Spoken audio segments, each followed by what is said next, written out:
Good evening, and welcome to MXCC News. With COVID lingering around for more than a year and a half, there has been an increase in drug addiction and mental health deterioration. MXCC News reporter Zoe Struthers headed to the Rushford Mental Health Clinic in Meriden to get an exclusive interview with Dr. Allen to explain how COVID has affected mental health and addiction. Much distress over these past 2 years to people everywhere.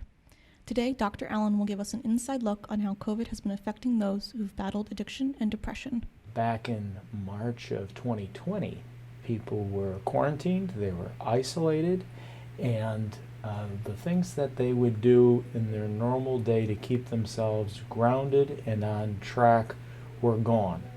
Therapy, going for a run in the park, or hanging out with friends. COVID has disrupted all of that. These statistics on drug-related deaths show how this disruption has exacerbated addiction and mental health problems in CT and across the U.S. One statistic is that across the country in 2020, the rate of opioid overdose deaths has gone up by nearly 30%. In the state of Connecticut, closer to 15% increase.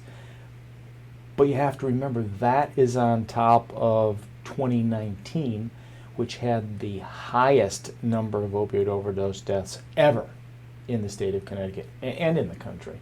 Unfortunately, as COVID increases opioid overdose deaths, it has also decreased people's willingness to seek help.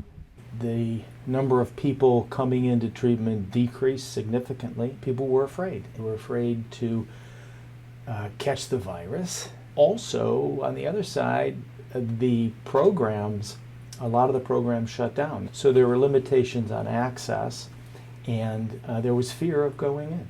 With these shocking statistics, Dr. Allen wants everyone to know that, like the rest of the world, treatment centers have adapted and are ready to help. Now, one of the things that we did is to, as quickly as possible, try and pivot to using telehealth. So that's great to be able to do that. I think we've all learned that being quarantined and in isolation for 3, 4, 5, 6, 7 months is not where we want to be.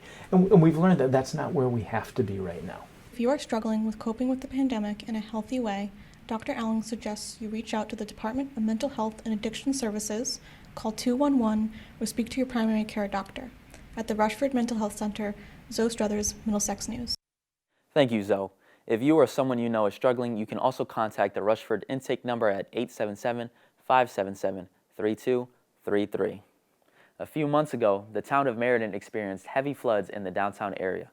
Local resident Donald Dandelsky kayaked the flood. MXCC News reporter Carlos Rios talked to him about his experience with the floods. Right, we need to get some pride back in this town. MXCC News reporter Carlos Rios interviewed longtime Meriden resident Donald Dandelsky about his viral downtown kayaking video and other past floods. So I've been seeing it flood, in this part of town, South Meriden and the west side there, since I can remember. Kevin Scarpati, mayor of Meriden, constructed Meriden Green in regards to alleviate floods in the downtown area. So far, it's doing its intended effect. Unfortunately, the water is being contained here at the Green.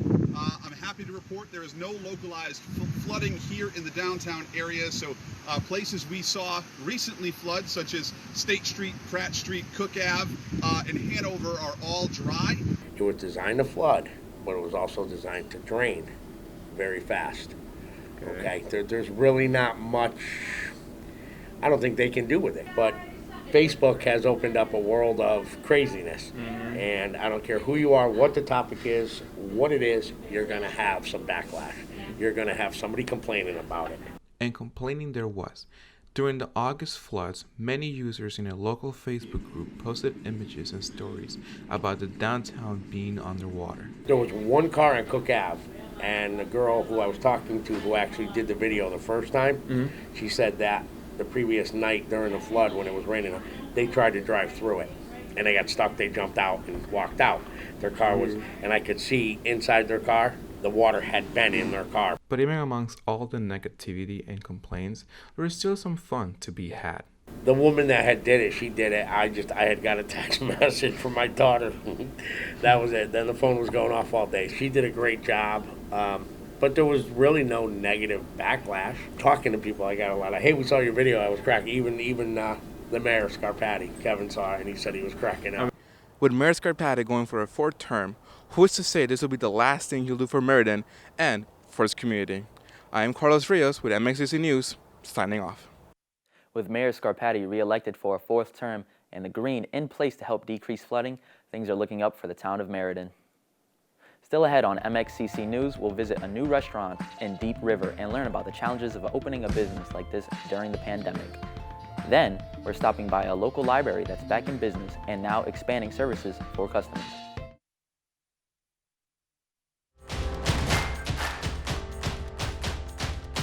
I really had no idea of what I wanted to do, so I worked a lot of minimum wage jobs. And finally, I was just like, I just need to go back to school because I wanted to get a business degree. And Middlesex Community College was super convenient. I got a lot out of Middlesex. I never thought I would have reached this far with my associate's degree. It allowed me to buy a house. I was able to get married. It was a dream.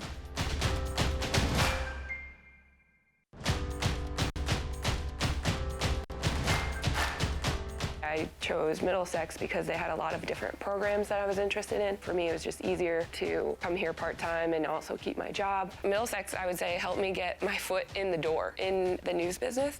The Center for New Media has all the stuff that I see daily at News 8. To be able to jump on and say, I have experience with a control room, I have experience with a TV studio, it's definitely a good choice. Welcome back. COVID has kept many people indoors since March of 2020. While some businesses have been forced to shut down, two guys took the opportunity to open their own restaurant in an unusual location. MXCC News reporter Gabriel Gingras went to the Rusty Rail Tavern to find out more. In Deep River, Connecticut, you will find a particularly unique restaurant serving food in a barn. The Rusty Rail Tavern is a one-of-a-kind establishment opening in January of 2021. During the pandemic, two men sought to start a business a little off the beaten path. At the beginning, it helped us with the outside because everybody was looking for that outside space. And we were still under mask requirements. So the inside was a little slower, but as it eased, it's gotten better. Usually a niche restaurant for families around the Essex, Deep River, and Chester Tri-Town area, it's not uncommon to find all walks of life having a drink, grabbing a bite, and listening to the live music over the weekends. Everybody's welcome. There's not one person that isn't welcome. The Rusty Rail Tavern's unusual location poses the challenge of letting people know the business exists in the first place. It has been a blessing in disguise, however, with the train tracks just tens of feet away. It is a large attraction for families who want to bring their kids. But the big part is with the train. That's huge for kids, for families to come, which we love to see that they do come. The owners and staff have done the best they can to utilize the little space they have to make it a place for the community and to build a community out of the recurring visitors and patrons. Because a lot of people from the town of Deep River, town of Essex, have actually showed their support and come in, which I'm really impressed about, that the people have come in and actually have enjoyed it, and they keep coming back. Reporting from Deep River, Connecticut, I'm Gabe Gingras with MXCC News. For more details on the Rusty Rail Tavern, you can go to rustyrailct.com. Many libraries closed or switched to curbside checkout during the pandemic, but that is starting to change. MXCC News reporter Sophia Moreno shows us how the Russell Library in Middletown is bouncing back. Russell Library in Middletown, Connecticut has expanded their hours. Let's go find out why. This large library, established in 1876, has rarely shut their doors, but due to the COVID pandemic, they were unfortunately forced to close down. We were shut down to the public coming in for about 6 months, but after about 2.5 months, I believe we reopened. Russell Library's new hours are Monday to Thursday, 9 a.m. to 8 p.m., Friday and Saturday, 9 a.m. to 5 p.m., and Sundays, 1 p.m. to 5 p.m. We're starting to expand our hours to make it easier for families and children who go to school all day, and then we need to be open later hours. As the number of COVID cases decrease in Connecticut and vaccination numbers are on the rise, the library was able to get back into the swing of things. Reporting for MXCC News, I'm Sophia Moreno. The Russell Library also offers events including books, discussion, story time for kids, and career days. You can find a complete calendar at russelllibrary.com. Still ahead, there's a new club on campus for students to join. We'll tell you about its mission and show you some of its first activities.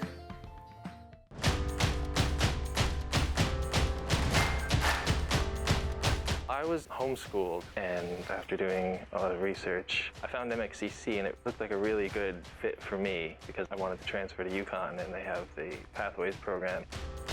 Being homeschooled, it was nice to have smaller classes. The professors really helped me understand the material. I really felt that Middlesex was invested in my education. It's one of the greatest experiences I've had.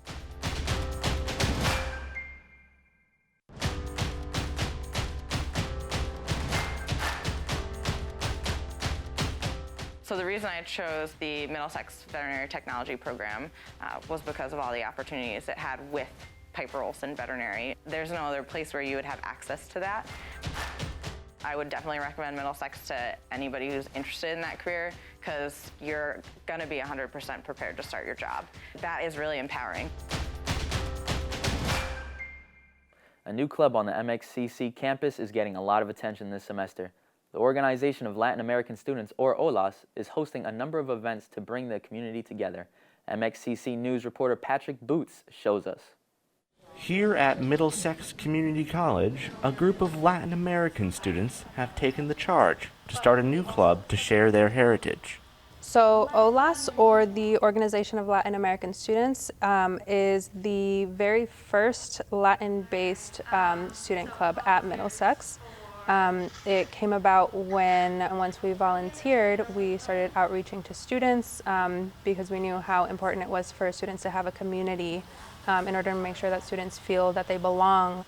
For some students, it wasn't just a get-together. It was a chance to be heard. So Middlesex Community College has helped show representation for Latin students by having this club. And it took us about 3 weeks to actually start the program. We had our first meeting online virtually, and then we kind of shifted into bi-weekly meets. With all new clubs, there's always the question of, are students going to want to be part of the club? Is there interest? So far, things have been going pretty smoothly, but yeah, there was always that question in the beginning. Some events the OLAS sponsored were very popular, such as live salsa dance lessons and a movie screening of In the Heights.